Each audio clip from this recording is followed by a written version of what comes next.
नमस्कार विद्यार्थी मित्रांनो, मी आहे भरत मुनेश्वर आणि आपण पाहत आहात विजन मॅथ्स फिजिक्स चॅनल।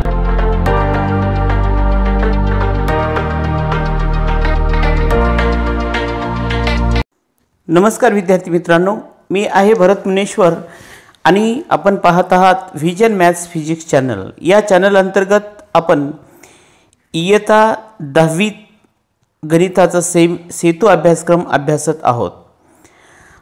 आजचा आपला यामधला 31वा दिवस आहे। यामधील घटक चौकोन आणि उपघटक चौकोन व चौकोनाचे प्रकार हा घटक आपण अभ्यासल्याच्या नंतर निश्चितच चौकोनाचे विविध प्रकार व त्याचे गुणधर्म समजणे व त्यांचा वापर करता येणे ही क्षमता विकसित होईल अशी अपेक्षा आहे। तर सर्वप्रथम जरा आठवूया, चौकोन ABCD ची आकृती काढा, त्यावरून लगतच्या बाजूंच्या जोड्या, सम्मुख बाजूंच्या जोड्या, लगतच्या कोनांच्या जोड्या, सम्मुख कोनांच्या जोड्या तसेच कर्णांची नावे लिहा। आपण जर एखादी चौकोनाची आकृती काढली, रफ आकृती काढली, तर तुम्हाला याच्यामध्ये चौकोन ABC आणि D हा चौकोन ABCD आहे। ही कच्ची आकृती काढलेली आहे। याच्यामध्ये लगतच्या बाजू कोणत्या? AB ची लगतची बाजू BC आहे, परत AB ची दुसरी लगतची बाजू AD आहे। प्रत्येक बाजूला दोन लगतच्या बाजू असतात। BC च्या लगतची बाजू AB होते आणि CD सुद्धा होते। CD ची लगतची बाजू BC आणि AD अशा प्रकारे ह्या लगतच्या बाजू आहेत।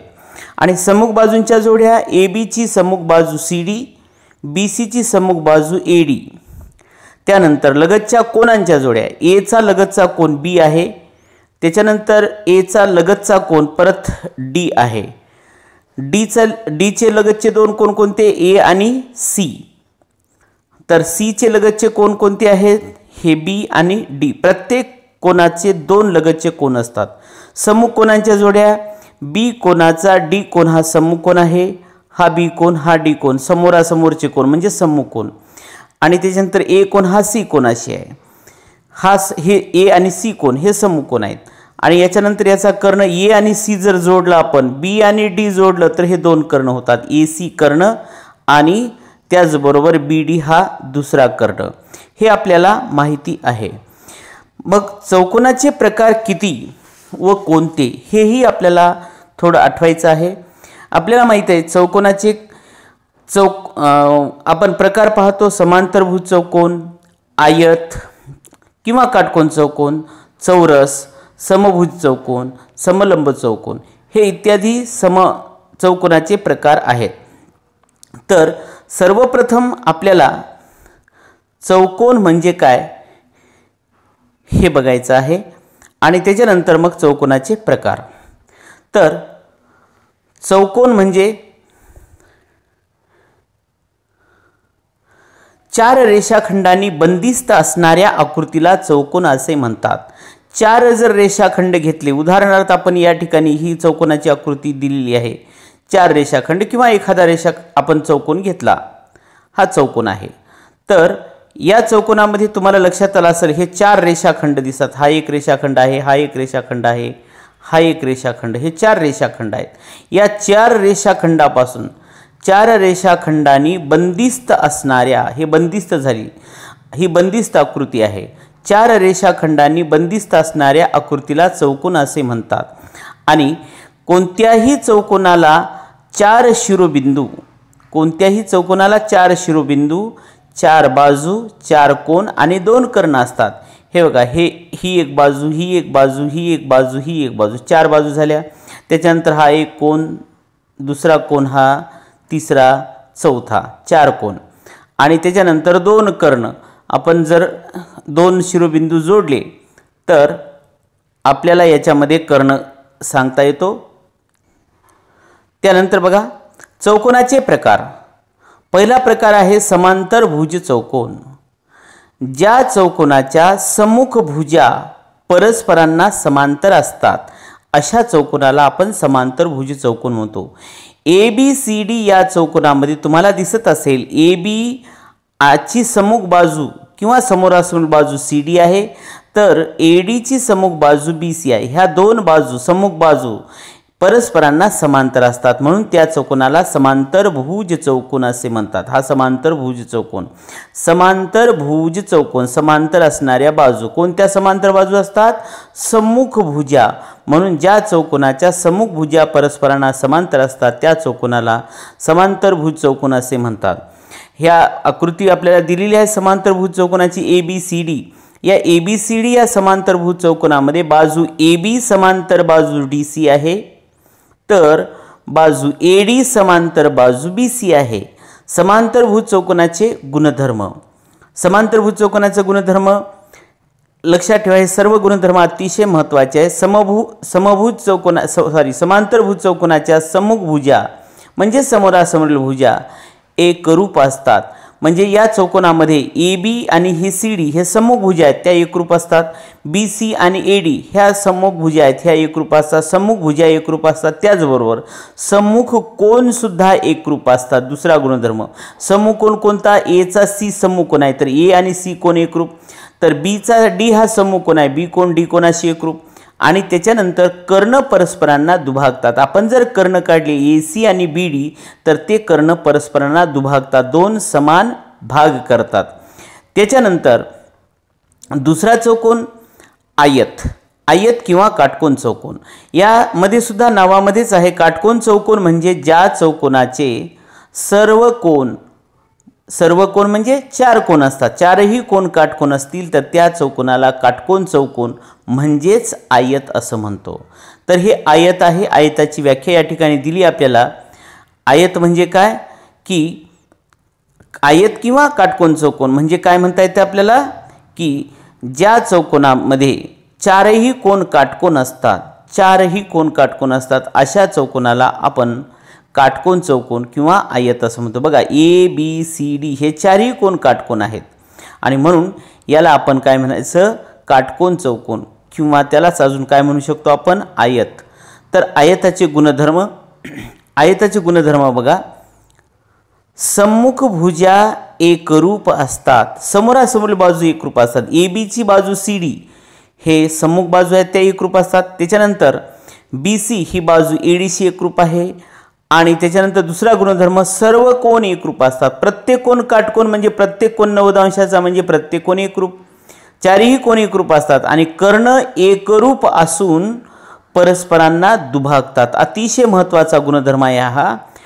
कर्ण एकरूप असतात आणि कर्ण एकरूप असून परस्परांना दुभागतात. अतिशय इम्पॉर्टंट गुणधर्म आहे हा.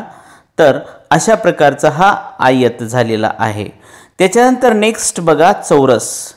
ज्या चौकोनाच्या सर्व बाजू एकरूप असतात आणि सर्व कोन काटकोन असतात त्या चौकोनाला चौरस असे म्हणतात. तर हा चौरस झालेला आहे. या चौरसामध्ये सर्व बाजू एकरूप, सर्व कोन एकरूप म्हणून आणि सर्व कोन एकरूप आणि एकरूप म्हणजेच प्रत्येक कोन 90 अंशाचा, कारण एकरूप कोन असतात. चौकोनाच्या चार कोनांच्या मापाची बेरीज 360 असते हे आपल्याला माहीत आहे. मग 360 म्हटल्याच्या नंतर 90 90 90 90 जर झालं तर 9 चौक 36 म्हणजे 360. प्रत्येक कोन एकरूप म्हणजे प्रत्येकाचं माप 90 अंश असतं. प्रत्येक कोन काटकोन, प्रत्येक बाजू सर्व बाजू एकरूप असं असेल तर तो चौरस असतो. आणि चौरसाचे अतिशय महत्त्वाचे गुणधर्म म्हणजे सर्व भुजा एकरूप असतात, त्यानंतर सर्व कोन एकरूप असतात, त्यानंतर सर्व कर्ण सर्व कोन एकरूप असतात आणि त्याच्यानंतर कर्ण एकरूप असून परस्परांचे लंब दुभाजक असतात. हा अतिशय महत्त्वाचा गुणधर्म आहे. कर्ण एकरूप असून परस्परांचे लंब दुभाजक असतात. कर्ण एकरूप तर आहेतच आहेत, दुभाजकही आहेत, तर साधे दुभाजक नसून ते लंब दुभाजक आहेत. म्हणजे तीन गुणधर्म याच्यामध्ये दिसतात तुम्हाला. कर्ण एकरूप एक झाला, परस्परांचे दुभाजक 2 आणि परस्परांना लंब 3 गुणधर्म आपण एकत्र घेतलेले आहेत. तर अशा प्रकारचा अतिशय महत्त्वाचा गुणधर्म यामध्ये आपल्याला दिसतो. पुढचा चौकोन बघूया आपण, समभुज चौकोन. याच्यामध्ये सुद्धा नावाप्रमाणेच आपण लक्षात ठेवायला पाहिजे. समभुज चौकोन म्हणजे काय तर समभुज चौकोन म्हणजे ज्या चौकोनाच्या सर्व बाजू एकरूप असतात. सम म्हणजे सारख्या, भुज म्हणजे बाजू. ज्या चौकोनाच्या सर्व बाजू सारख्या, समान लांबीच्या म्हणजे एकरूप असतात त्या चौकोनाला आपण काय म्हणतो? समभुज चौकोन म्हणतो. तर आकृतीमध्ये आपल्याला समभुज चौकोनाची आकृती दिलेली आहे. ABCD हा समभुज चौकोन आहे.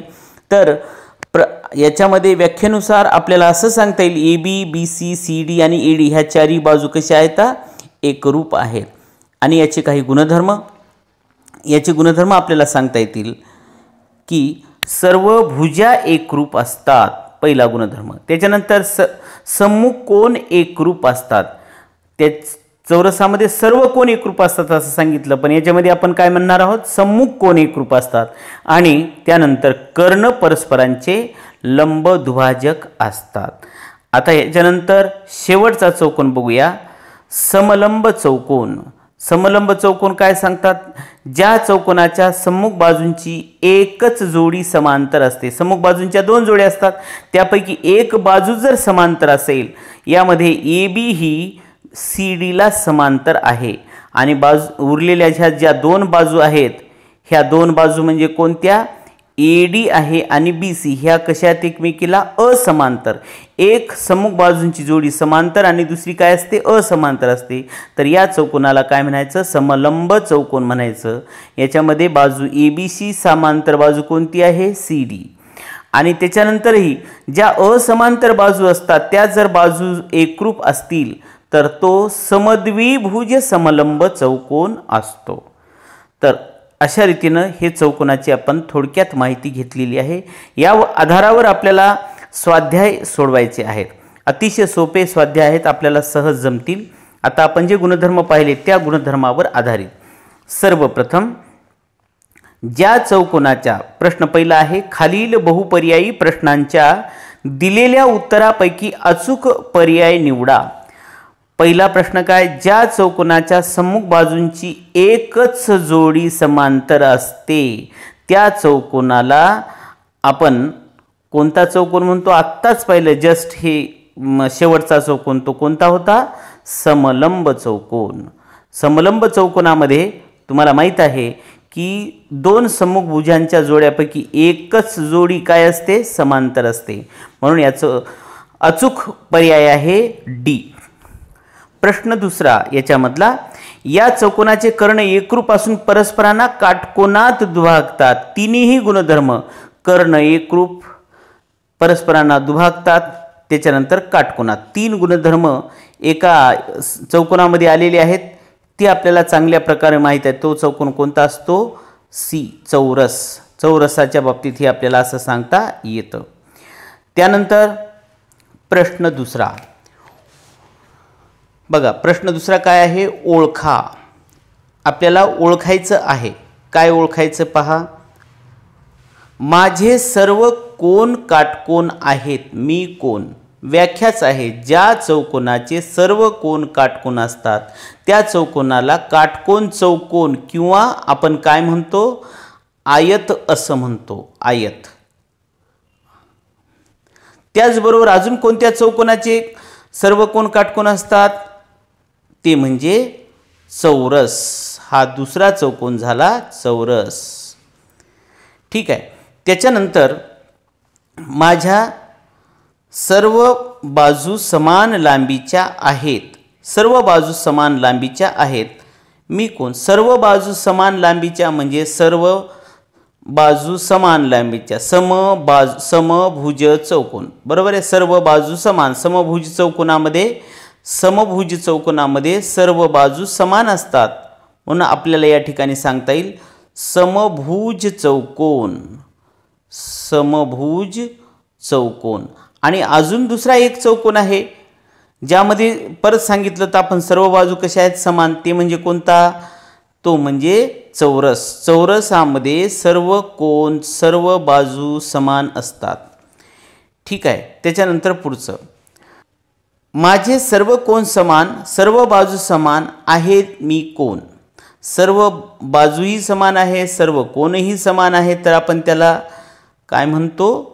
चौरस. हा काय असायला पाहिजे? चौरस असायला पाहिजे.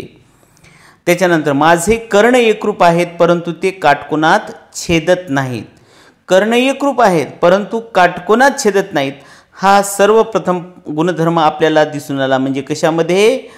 आयतामध्ये. आयताचे कर्ण एकरूप असतात. लक्षात घ्या, आयताचे कर्ण एकरूप असतात पण ते काटकोनामध्ये छेदत नाहीत. म्हणून आपल्याला अशा प्रकारे याचं उत्तर आयत सांगता येतं. नेक्स्ट प्रश्न, शेवटचा तिसरा प्रश्न. चौकोन PQRS हा समांतरभुज चौकोन आहे तर खालील चौकटी पूर्ण करा. आपल्याला ह्या चौकटी पूर्ण करायच्या आहेत.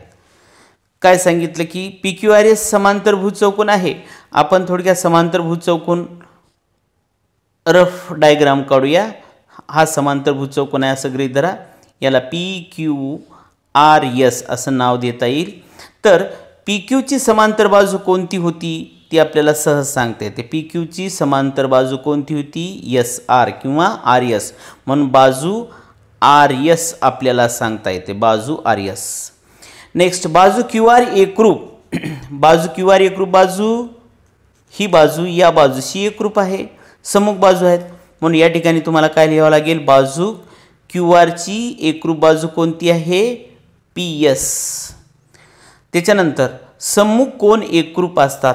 P कोन कोणत्या कोणाशी एकरूप आहे? P कोन हा R कोणाशी, म्हणून या ठिकाणी R लिहूया. त्याच्यानंतर P आणि S या कोनाचं माप. या समांतरभुज चौकोनामध्ये हे जे कोन असतात या दोन कोनांच्या मापाची बेरीज 180 अंश असते. आपण दुसऱ्याही गुणधर्माचा या ठिकाणी वापर करू शकतो.